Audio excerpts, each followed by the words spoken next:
Muito bem, continuando a lição 3, essa é a parte C, estamos falando do Brahmo Jamavi. Esse movimento foi fundado por Raman Roy em cerca de 1828, a fim de excluir o hinduísmo da idolatria e do sistema de castas.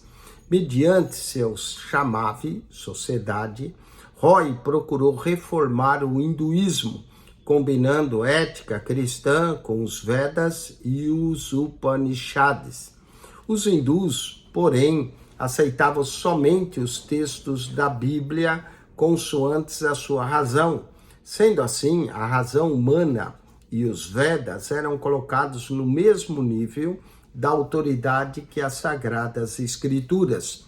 Por causa dessa sua atitude, os movimentos Jamavi são fracos e foram dominados pelos movimentos hindus clássicos.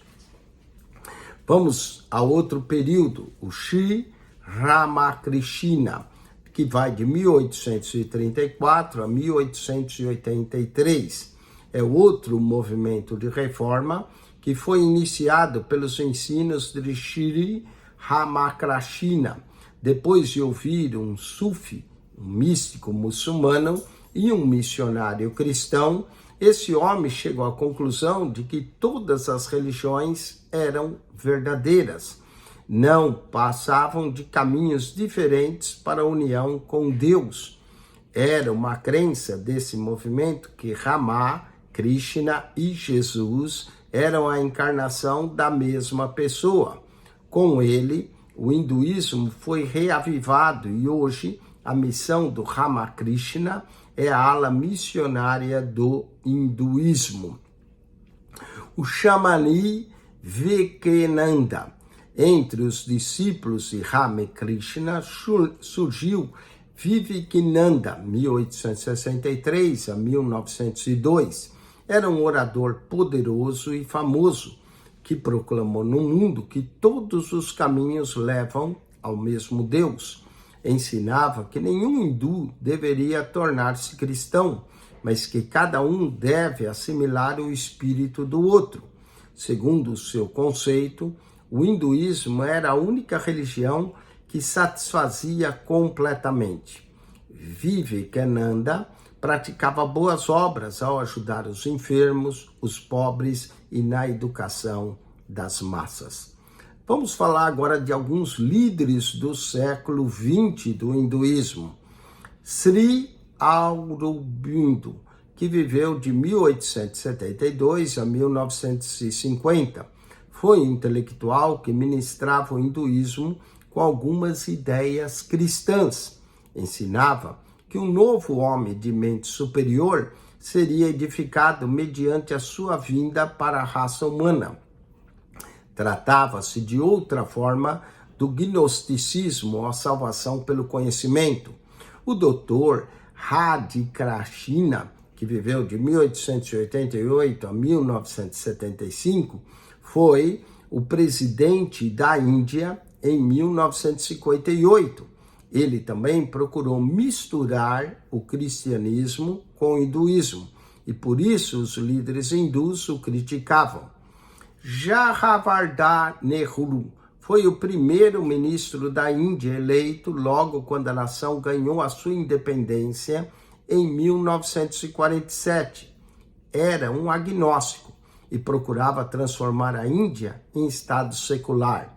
Achava que a religião fazia mal à Índia, mas que a ciência era a única esperança da nação. Desde então, outros têm procurado fazer da Índia um estado hindu. Esse movimento teve o efeito de impedir a igreja cristã de ganhar convertidos. Mahatma Gandhi, o famoso Gandhi, de 1869 a 1948, foi político e um ascético religioso que dirigiu o movimento em prol da independência da Índia em 1947. Reverencia Cristo e os ensinos cristãos. Dizia que a história da cruz era o exemplo do poder do amor e da prática da não violência, ahimsa. No fim de um jejum, frequentemente pedia o hino ao contemplar a tua cruz, Salmos e hinos 109. Mesmo assim, acreditava firmemente no Bhagavad Gita, por ensinar que todas as religiões levam a Deus. Objetivava contra os missionários cristãos que pregavam a conversão. Diz que ninguém devia orar, nem sequer secretamente, para que alguém se convertesse. Nossa oração íntima deve ser que o hindu seja um hindu melhor, o muçulmano um muçulmano melhor e o cristão um cristão melhor, dizia Gandhi. Gandhi foi assassinado em 1948 por um membro de um movimento que acreditava que ele estava traindo o hinduísmo. Certo hindu disse depois: Gandhi foi considerado um dos maiores santos que já viveu. Vamos ao exercício do teste 4. Cite 3 dos propósitos dos movimentos de reforma na Índia no século XIX e XX. Vamos agora, 3 dos movimentos de reforma da Índia do século XIX e XX. Podemos citar o Brahmo Samavi, o Sri Rakramashina e o Swami Vivekananda. Esses 3 movimentos foram movimentos de reforma, o Brahmo Samavi, o Sri Rakramashina e o Swami Vivekananda. Pode colocar esses 3 movimentos aí para responder. Vamos agora ao último texto dessa lição. Esse é o terceiro vídeo da lição 3, o último texto, para nós concluirmos a lição de número 3, uma lição bem longa, mas que para entender o hinduísmo leva tempo. E você talvez tenha que voltar, reler o seu manual para poder entender todos esses pontos. Vamos aos pontos positivos do hinduísmo. O hinduísmo tem, sim, 7 pontos positivos de importância para o nosso estudo, que são os hindus. Primeiro ponto positivo: toleram outras crenças. Isso pode ser positivo e negativo também. Vamos ao segundo: acreditam num ser supremo e onipresente, o Brahma. Terceiro, acreditam na união com o divino numa vida futura. Isso é escatológico. Quarto, considera a sociedade mais importante do que cada membro. Quinto, acreditam que a religião é a parte vital da vida e dos seus seguidores. Sexto, demonstram reverência por escritos sagrados e não por um fundador. Assim sendo, o hinduísmo atual até reverencia a Bíblia. E sétimo, tem mantido união durante mais tempo do que os seguidores de qualquer outra religião mundial. Vamos agora aos pontos negativos do hinduísmo. Vamos a 1, 2, 3, 4, 5, 6, 7 pontos negativos. Falamos de 7 positivos, vamos falar de 7 negativos. Primeiro, acredito que o Ser Supremo não tem características pessoais. Seria impessoal o Deus. Segundo, pratico a idolatria, tanto pública quanto particular. Eles têm altares nas suas casas e são idólatras. Terceiro, acredita que sua responsabilidade depende do karma, ou seja, das suas ações. Quarto, acredita que a condição presente do homem é ilusão. Quinto, alegam que somente a morte pode alterar a condição social da pessoa. Sexto, praticam excessos de cerimônias vazias e de profunda meditação pessoal. E sétimo, e esse talvez é o pior, aceitam o sistema de castas e a condição inferior das mulheres, deixando os escritos sagrados à disposição exclusiva dos brahmins. Vamos à avaliação das crenças. O Ser Supremo. A crença do hinduísmo. Os hindus acreditam em um único Ser Supremo, mas ele é impessoal. Ele aparecia em avatares para realizar seus atos especiais. Hoje Hollywood tem adaptado a ideia do avatar. Ponte para a fé. A crença hindu de que Deus é supremo, mas crer que ele é impessoal é uma fraqueza. Se ele é o Deus verdadeiro, ele virá ao encontro do homem em um nível pessoal. Jeová, o Deus da Bíblia, é um Deus pessoal. No seu desejo de chegar a um relacionamento pessoal com o homem, ele revelou em forma humana. O hino Rig Veda é uma ponte para essa verdade. Declara, sua boca tornou-se o Brahmani. O Senhor Jesus era a palavra, o verbo de Deus na forma humana. Ele foi o único avatar, se podemos dizer assim, o Deus homem que trouxe o homem para Deus. E a verdade bíblica, João 1,14, e o verbo se fez carne e habitou entre nós. 1 Timóteo 2,5, porque há um só Deus e um só mediador entre Deus e os homens, Jesus Cristo, homem. Hebreus 4,15, porque não temos um sumo sacerdote que não possa compadecer-se das nossas fraquezas, porém um que, como nós, em tudo foi tentado, mas sem pecado. Vamos às Sagradas Escrituras, a crença do hinduísmo. Os hindus alegam que a religião deles é a mais antiga e que os escritos védicos podem ser datados de 1400 a.C. Essa é uma ponte para a fé. Em primeiro lugar, a alegação de que o hinduísmo é a religião mais antiga, ela é falsa. Tanto o animismo quanto o monoteísmo existia antes do hinduísmo. A saída de Israel do Egito foi cerca no mesmo período da saída das áreas da Pérsia. Em segundo lugar, as alegações a respeito dos Vedas, dizendo que são os livros mais antigos, também são falsas. Havia escritos de forma cuneiforme em tábuas na Mesopotâmia, antes mesmo dos Vedas. E nós temos isso, que esses escritos data do ano 2600 a.C. Além disso, Moisés também escreveu o Pentateuco, a Torá, cerca do ano 1400 a.C., que é a mesma data aproximada dos Vedas.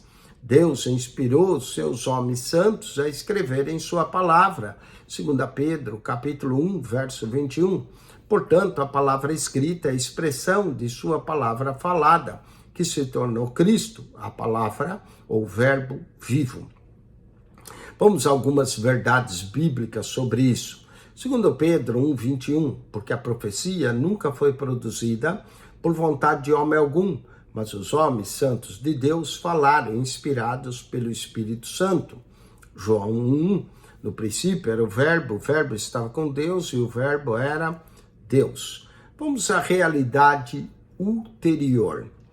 A crença do hinduísmo. Os hindus dizem que a única realidade está naquilo que é invisível. Aquilo que está presente é uma ilusão, mas as coisas espirituais e eternas são a única realidade ulterior inabalável. Aqui há uma ponte para a fé. Sim, as coisas espirituais são as mais importantes do que as coisas físicas. Mas os hindus dizem que tudo quanto não é espiritual é ilusão, o que não é real. No mundo materialista, as coisas físicas são muito reais. Segundo o pensamento hindu, no entanto, se as coisas vistas passarão, logo não são reais. Somente as coisas que são vistas são reais. Teologicamente, os hindus têm uma consideração fiável e há uma ponte para a verdade.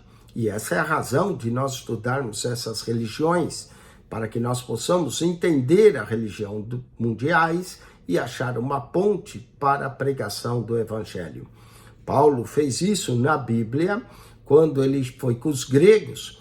Na Bíblia, concordou que o invisível tem maior relevância por ser eterno. Mas quais são as coisas invisíveis? São as realidades espirituais em Cristo. Temos uma casa eterna no céu, 2 Coríntios, capítulo 5, verso 1. Para o cristão, estar fora desse mundo é ficar com Cristo. e não passar por outra reencarnação. Aliás, se o processo reencarnatório fosse verdade, não precisaria Cristo ter pago um preço tão alto na cruz do Calvário. Vamos à verdade bíblica. 2 Coríntios 4,18. Não atentando nós nas coisas que vê, mas que não se veem, porque as que se vê são temporais e as que não se vê são eternas. Note que Paulo usa o termo temporal, que é de acordo com o tempo. Não quer dizer ilusão, mas são temporais, não são eternas. 2 Coríntios 5,19 diz que Deus estava em Cristo reconciliando consigo o mundo, não lhes imputando os pecados. Vamos ao problema do homem.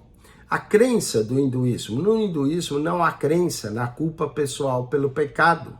A conduta diária depende da lei do karma e da ilusão e da ignorância maia. Aqui há um ponto para a fé. O senso de causa e efeito que o hindu vê entre seu comportamento e seu karma torna-se uma ponte para a fé. Ela corresponde à responsabilidade do homem diante da lei, sem nunca saber em que posição ele está.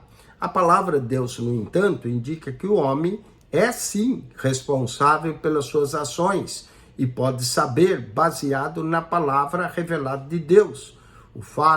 De fato, o seu destino é eterno. A resposta do hindu à lei do karma pode prepará-lo para a responsabilidade de aceitar o meio de salvação que é oferecido por Deus e depois viver uma vida agradável a Deus. Na verdade, alguns hindus não têm dificuldade em aceitar o cristianismo, porque para eles Cristo é apenas mais um Deus entre milhões que eles têm. A dificuldade do hindu é aceitar Jesus como o único Deus. No hinduísmo não há convicção de que o homem nasceu no pecado. Não há também nenhum senso de culpa por ser rebelado contra a santa lei de Deus. Deus vem agora com amor para persuadir, mas ele vira como juiz para lidar com aqueles que quebram a sua lei. Hoje, ele envia o Espírito Santo como seu agente para convencer os homens do pecado, da justiça e do juízo. Vamos agora a algumas verdades bíblicas. O Salmo 51, verso 4, a famosa oração de confissão de Davi. Davi diz: contra ti somente pequei, e fiz o que teus olhos parecem mal, para que seja justificado quando falares e puro quando julgares. João 16, 8. O Espírito, o Consolador, o Espírito Santo convencerá o mundo do pecado, da justiça e do juízo. Vamos agora falar do monismo absoluto e qual é a ponte de fé. A crença do hinduísmo. Os Upanishads ensinam o monismo absoluto. Somente Deus é real e o homem é a matéria e são ilusão para o Upanishads, que é o ensino do hindu. Vamos à ponte aqui para a fé. Em primeiro lugar, é certo dizer que Deus é infinito, que ele está acima e além de tudo quanto ele tem criado. Isso é a transcendência de Deus. Aquilo que ele tem criado é finito, mas não deixa de ser real, como os hindus dizem que é uma ilusão. Embora a matéria e o homem sejam finitos, não deixam de ser objetivamente reais e têm mérito e valor, porque são feitos à imagem de Deus. Parte dessa semelhança com Deus é que o espírito do homem é eterno e continua vivo depois de morrer o corpo material. Esse aspecto espiritual corresponde a Deus e é a base para o seu relacionamento com Deus. Os cristãos acreditam que Deus é tanto imanente quanto transcendente. Ele está dentro do mundo quando também está além do mundo, aqui é a transcendência. Jesus era ao mesmo tempo um só ser com Deus e uma pessoa também separada. Enquanto ele estava na terra, estava separado de Deus, mas mesmo assim disse: eu e o Pai somos um. Deus não desvaloriza os homens, não os classifica como simples peças de uma máquina. O homem é feito à imagem e semelhança de Deus e por isso tem valor. O homem provém de Deus. O cristão tem fé firme na sua vida após a morte e de que estará com Deus numa forma reconhecível.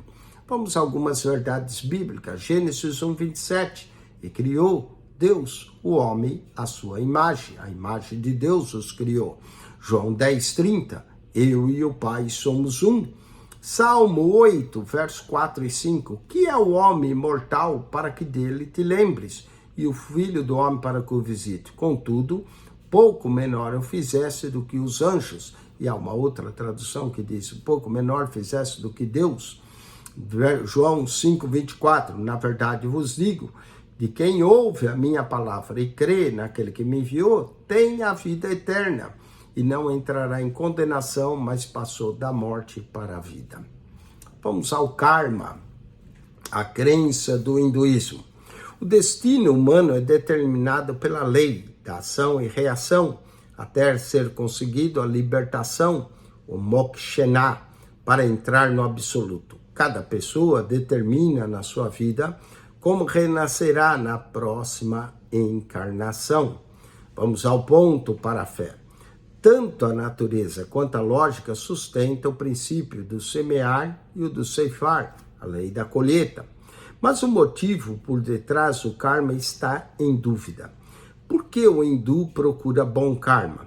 Se é para sua própria vantagem, diz ele que é errado. Não pode também beneficiar a Deus. Não pode ser a favor do próximo, porque é o seu próprio karma. O hindu está amarrado ao karma. É um círculo sem fim, independente de quanto bem ele pratique, talvez ainda não seja o suficiente. Como é bom saber que o futuro lhe assegura. Saber que seus pecados podem ser perdoados. Há um caminho melhor, livre da escravidão, onde sua alma terá descanso. Vamos à verdade bíblica. Mateus 11:28. Vinde a mim, todos os que estáis cansados e oprimidos, e eu vos aliviarei. João 3:36, aquele que crê no Filho tem a vida eterna, mas aquele que não crê no Filho não verá a vida, mas a ira de Deus permanece sobre ele, ou sobre ele permanece. A salvação. A crença do hinduísmo. A salvação vem a nós por um dos três seguintes caminhos. O caminho do conhecimento, que é a união com o Brahma, o caminho da devoção, que é uma deidade, e o caminho das obras, que é seguindo as cerimônias. Vamos à ponte para a fé. Se a salvação é a libertação do ciclo intermináveis de novos nascimentos, logo o medo de não conseguir o karma é um motivo para a salvação. Os hindus usam vários métodos para espantar o medo. Levam talismãs, seguem rituais intermináveis a fim de aplacar os deuses. Os hindus praticam transes, o espancamento do próprio corpo, o andar em brasas vivas e transpassa o corpo com ganchos e agulhas. A libertação vem através do sofrimento. Qual é a resposta para o hindu? A salvação não vem mediante as boas obras, mas mediante a fé em Jesus Cristo. A pergunta suprema é: Jesus Cristo é o Filho de Deus ou não? Se ele o é, todas as pessoas estão obrigadas a fazer o que ele manda. Quando Jesus perguntou, e vós, quem dizeis que eu sou? Pedro respondeu, tu és o Cristo, o Filho do Deus vivo. Mateus 16, verso 15 e 16. O hindu necessita muito ecoar as palavras de Paulo. Miserável homem que eu sou, quem me livrará do corpo dessa morte? Romanos 7, 24. E a resposta acha no verso 25. Dou graças a Deus por Jesus Cristo, nosso Senhor. Vamos a algumas verdades bíblicas. Tito 3,5. Não pelas obras de justiça que houvéssemos feito, mas segundo a sua misericórdia nos salvou. João 3,36. Aquele que crê no Filho tem a vida eterna, mas aquele que não crê não terá a vida, mas a ira de Deus sobre ele permanece. E 1 João 4:2, nisso conhecereis o Espírito de Deus. Todo espírito confessa que Jesus Cristo vem em carne é de Deus. Vamos então aos exercícios, específico 4 pontos negativos e 4 positivos do hinduísmo. Bom, nós mencionamos 7, vamos voltar lá e mencionar 4 negativo. Primeiro, acredita num ser supremo que não tem características pessoais, isso é negativo. Segundo, mais terrível de todos, praticam a idolatria. Terceiro, acreditam no karma e acreditam que o homem é ilusão. Tudo isso são pontos negativos. Agora ele pede 4 positivos. Bom, um dos positivos é a tolerância. Outro positivo, acredita num ser supremo. Também acredito na união numa vida com o divino, numa vida futura, e acredita que a religião é parte vital dos seus seguidores, são pontos positivos do hinduísmo. Vamos agora à escolha 2 temas de avaliação do hinduísmo e faça uma comparação breve entre o hinduísmo e o cristianismo no tocante àqueles temas. Podemos escolher o tema do karma, não é que a pessoa tenta praticar boas ações, mas nunca sabe se é boa o suficiente. E com o cristianismo, podemos dizer que nós somos salvos não pelas obras, mas pela fé. Outro tema que podemos aproveitar aqui, acerca do hinduísmo, é do monismo absoluto, que ensina que Deus é real e o homem é uma matéria e são ilusão. E aí nós podemos dizer que, de fato, Deus é real, infinito, não é? Mas o homem não é uma ilusão, porque foi criado à imagem e à semelhança de Deus. Ok? Bom, baseado nesses 2 aí que nós respondemos, do texto 5, agora vamos à revisão da lição. Assinale a única alternativa correta. O hinduísmo pode ser descrito como aqui podemos dizer uma filosofia de vida. Letra D seria uma filosofia de vida. 3:18, o hinduísmo tem a porcentagem mais alta de seguidores. Letra B, na Índia. Letra B, na Índia. Um sistema que só a religião hindu possui é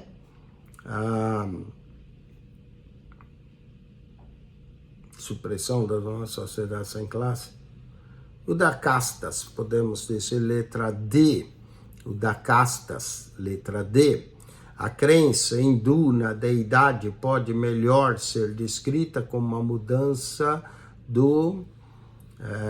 aqui podemos dizer o aniísmo para o politeísmo, para o sistema 3 deuses e daí para o politeísmo. Letra A. Letra A, podemos descrever dessa forma. Animismo para o politeísmo, para os sistemas de 3 deuses, daí para o politeísmo de volta. 3:21, livro mais sagrado, famoso dos hindus e foi escrito, podemos dizer letra D, a respeito do Krishna, e é chamado Bhagavad Gita, que são meditações. Vamos ao 3:22, a verdade bíblica reflita o monismo e seria Gênesis 1:27, criou Deus o homem à sua imagem. Vamos na 3:23, na década de 1900, com uma influência sobre o hinduísmo, o islamismo era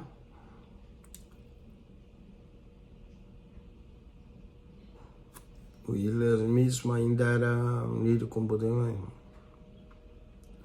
Letra A, mais fraco que o cristianismo por causa do domínio britânico. Segundo o hindu, a salvação não é conquistada mediante a fé. Segundo, não é conquistada mediante a fé. Letra B, mas ele vai pelas obras, conhecimento e devoção. 3:24 seria a letra B. Vamos agora associar a coluna A, de acordo com a coluna B, a expressão do universo inteiro. Aqui a expressão do universo inteiro, podemos chamar aqui de o monismo, letra A. O pecado através das ações, o ginismo, letra E. a alma humana e a deidade são idênticas. O Brahman, letra C, se criador, destruidor e preservador. Aqui nós temos o Trimurti, letra D, a alma humana separada da deidade. O dualismo, letra B. Vamos ainda na próxima, associa a coluna A de acordo com a coluna B. O Deus Criador é o Brahma, letra A. O sacerdote da alta casta é o Brahmin. A oração em sânscrito é o Brahmana, letra D. A primeira e derradeira realidade. Aqui nós teríamos o Brahman, letra B. Vamos a relaciona a coluna A de acordo com a coluna B. Do período popular do hinduísmo, aquilo que é lembrado seria aquilo que é lembrado seria o Simriti, letra C, a autoridade importante da religião hindu, os Vedas. Dá pormenores de passo para o karma e reencarnação contra o sacerdócio, seria o Upanishads, não é? E o livro mais famoso do hinduísmo, letra D, Bhagavad Gita. Vamos à última agora. Associa a coluna A de acordo com a coluna B. Ensinava que a salvação é obtida pelo conhecimento. Aqui nós podemos pôr esse aqui seria, ensinava que a salvação é pelo conhecimento, o Ramanan Roy, letra D. Agnóstico queria que a Índia fosse um estado secular, é letra A. O Jawaharlal Nehru, que foi primeiro-ministro, fundou a Shamavi para expulsar o hinduísmo da idolatria, o Sri Aurobindo, e pregava a não violência, a não conversão, Mahatma Gandhi, letra B. Letra B. Muito bem, com isso nós terminamos finalmente a lição 3. São 3 vídeos, o A, o B e o C. Esse é o C. Agora o aluno deve tirar um pequeno intervalo. Se você assiste todos eles, dá mais de 1h30, não é? Você deve ter assistido o A, o B e agora o C. E nós vamos a um pequeno intervalo, 10, 15 minutos, e vamos voltar para a lição de número 4. Essa foi a lição mais longa que nós tivemos aqui, mas para entender o hinduísmo. E são tantos termos, não é? Tantos escritos, que às vezes até chega a confundir o aluno, mas vá com calma, leia devagar, estude, assista os vídeos novamente, vá para um pequeno intervalo, 10, 15 minutos, e aí nós voltamos para a lição 4 e o teste 2 de religiões mundiais.